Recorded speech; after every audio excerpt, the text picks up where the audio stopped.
नमस्कार, मैं के घोष हूँ और आज मैं आप लोगों को हिंदी में बता रहा हूँ वही चीज़ जो अंग्रेज़ी में बताई जा चुकी है, क्योंकि हिंदी में बहुत लोग इसे आसानी से समझ लेते हैं। हमारा देश हिंदी प्रधान देश है, यानी हम लोगों की राष्ट्रभाषा जो है वो हिंदी है।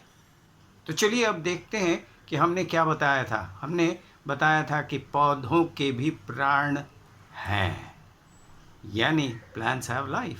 इसके बारे में हमने बताया था और ये भी कहा था कि इसका प्रमाण प्रोफेसर जे.सी. बोस बहुत पहले ही दे चुके हैं, जो कि भारतवर्ष के थे और अब भी हैं, लेकिन जीवित नहीं हैं, क्योंकि ये बहुत पहले प्रोफेसर जे.सी. बोस ने इसका अंग्रेज़ों के समय में ही इसका ये कर दिए थे, बता दिए थे कि पौधों के भी प्राण होते हैं, पौधे बढ़ते हैं। इसके लिए उन्होंने एक यंत्र का इजाद किया था जिसका नाम है क्रेस्कोग्राफ। तो चलिए हम आगे बढ़ते हैं कि इसके सिवा पौधों के भी प्राण हैं, ये तो जानते ही हैं, लेकिन क्या पौधे देख सकते हैं? कैन द प्लांट्स सी? तो ये आज हम आपको बता रहे हैं। इसके ऊपर दो जापानी रिसर्च स्कॉलर्स ने काम किया था। पौधे देखते भी हैं, इसका रिसर्च स्कॉलर्स ने काम किया था, वो भी जापान के। और उन्होंने क्या किया कि दो पौधों को एक कमरे में, बंद कमरे में रख दिया। उसके बाद 4 राहगीरों को बुला के लाए। राहगीर जो रास्ते में चलते हैं, जिनसे जान पहचान नहीं है, वही जिसे हम कहते हैं राहगीर। और ये राहगीर इन लोगों से मदद मांगी, दो स्कॉलर्स, रिसर्च स्कॉलर्स ने।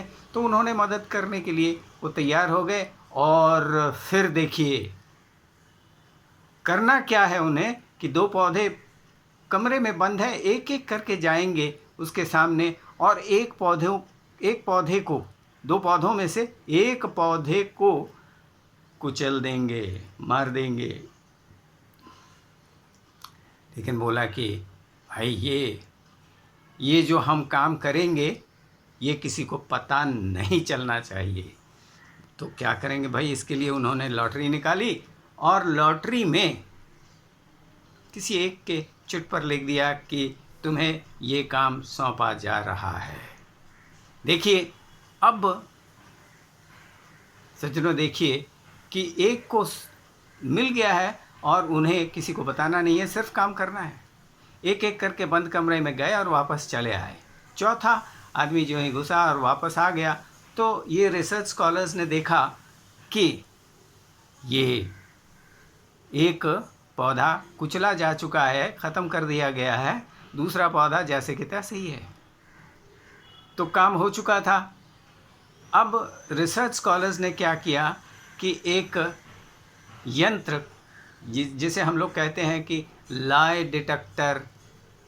डिटेक्टर को उन्होंने इंस्टॉल कर दिया, फिक्स कर दिया उस जीवित पौधे के साथ। और फिर देखिए एक एक करके सबको उस कमरे में बुलाया गया कि तुम्हें इस जीवित पौधे के सामने खड़े होना है, तुम्हें सिर्फ। तो अब एक एक करके सारे आदमी उस पौधे के सामने गए, खड़े हो गए, वापस चले आए। तो इस तरह से जब चौथा आदमी गुजरा, वापस चला आया, तो एक चीज़ का अनुभव लोगों ने किया, रिसर्च स्कॉलर्स ने किया। और वो रिसर्च क्या था, उससे पता चल जाता है कि पौधे देख भी सकते हैं, लेकिन कैसे देख सकते हैं ये अभी तक किसी को पता नहीं चला है। चलिए आगे हम आपको बताते हैं उन्होंने क्या किया। तो रिसर्च स्कॉलर ने ये कहा था कि एक एक करके सारे सामने खड़े हो जाएंगे और चले आएंगे वापस। तो पहला व्यक्ति गया तो नॉर्मल वाइब्रेशन देने लगा, कंपन जो है नॉर्मल था। दूसरा व्यक्ति गया तो भी कंपन नॉर्मल था, यानी वाइब्रेशन नॉर्मल था। तीसरा गया तो भी दिखा कि ये कंपन जो है नॉर्मल है। लेकिन चौथा व्यक्ति जो ही पहुंचा सामने तो एबनॉर्मल कंपन देने लगा, यानी इस तरह का कंपन, वाइब्रेशन जो है तभी होता है जब सामने कोई डर मौजूद रहता है। तो रिसर्च स्कॉलर ने ये साबित कर दिया, बता दिया कि आप ही ने इसको तोड़ा है, आप ही ने मार दिया है। तो बोला हाँ, हमारा ही ये काम है। तो इस तरह से पौधे देख सकते हैं, लेकिन कैसे, अभी तक इसका पता नहीं चला है। इस वीडियो को देखने के लिए धन्यवाद। आगे इसी तरह के वीडियो आपके सामने प्रस्तुत करते रहेंगे।